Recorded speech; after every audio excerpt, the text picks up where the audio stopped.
If you're watching this video, chances are that you received a Form 1099-DA from Crypto.com. Let's break down 3 common issues that we see taxpayers run into with this form and talk about how you can fix them. But first, let's share a little bit of background information about Form 1099-DA. I'll just move my screen here. So Form 1099-DA is a tax form designed to report your capital gains and losses from cryptocurrencies and other digital assets.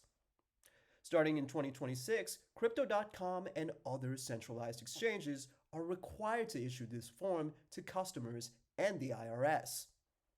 Now, if you've traded stocks before on a platform like E-Trade or Robinhood, chances are that you've gotten Form 1099-B for your capital gains from stocks. Form 1099-DA is pretty similar. The primary difference, again, is that it's designed for digital assets. Because of cryptocurrency's unique properties, it comes with some unique problems, and we'll discuss those later on in the video. Now, it's important not to confuse Form 1099-DA with Form 1099-MISC. Crypto.com and other cryptocurrency exchanges issue both forms, but they are different. Form 1099-MISC is designed to report your ordinary income, so that might be from things like staking rewards or interest income. Form 1099-DA is again designed to report your capital gains and losses, so that might be from transactions like selling your crypto or trading one crypto for another. Again, in this video, we're focusing on Form 1099-DA. So here I am taking a look at a sample Form 1099-DA. Now, the number one issue that we see customers run into is that cost basis information can be incorrect. Now, it's important to remember that this isn't the fault of Crypto.com, it's due to cryptocurrency's transferable nature. Let me give you an example. Let's say that you bought Bitcoin for $80,000 on another exchange. Then you transferred it to a cold wallet. Months later, you sell it for $100,000 on Crypto.com. Now, your capital gains should be $20,000. But remember, Crypto.com doesn't have information about your original purchase that took place on a different platform, so they don't know your cost basis.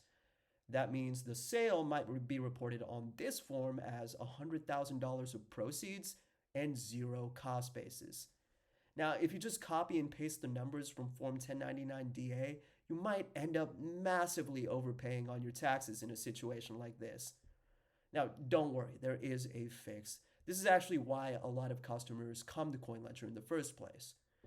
CoinLedger aggregates your transactions across your wallets and exchanges to make sure that you have accurate cost basis data and you're reporting your capital gains and losses accurately. This can help prevent situations like this. So here I am in my CoinLedger account, and I'm going to connect Crypto.com. So I'm just going to add account, and you can see that I already have some exchanges connected here.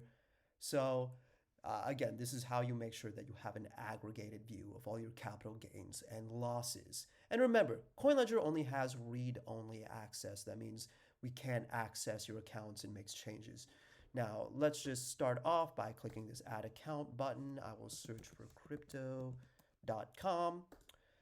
And I can connect the API. It's a pretty simple process. I just need my API key and my API secret, which I can find in my Crypto.com account.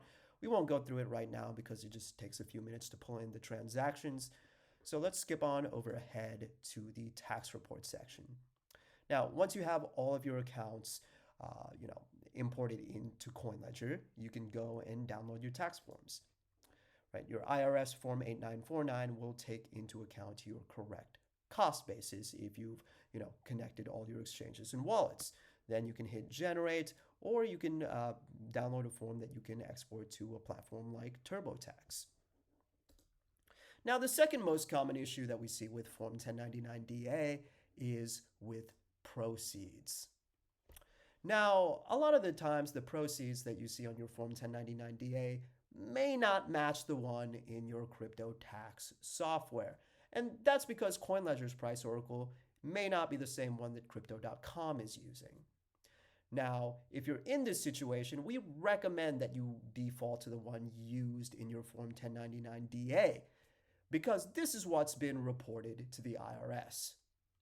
So all I have to do is I'm in the Transactions tab in CoinLedger, just select a random transaction, just hit Edit, then edit the price here to make sure it's the same as what's in my Form 1099-DA.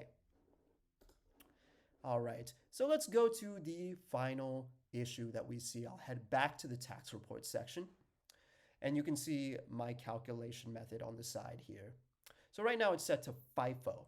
Now, if your calculation method is different on your CoinLedger and on your Crypto.com account, that can lead to issues. Let's say it's FIFO on CoinLedger and LIFO on Crypto.com. That can lead to very different calculations. So you want to make sure that CoinLedger and Crypto.com are set to the same calculation method. So let me just hit the edit button. Like I said, if Crypto.com is on LIFO, I can just change that here in the dropdown. It's super easy. Well, that's the video, everyone. Now, if you want to get started with CoinLedger, you can click the link in the description below. Thank you so much, and thank you for your time.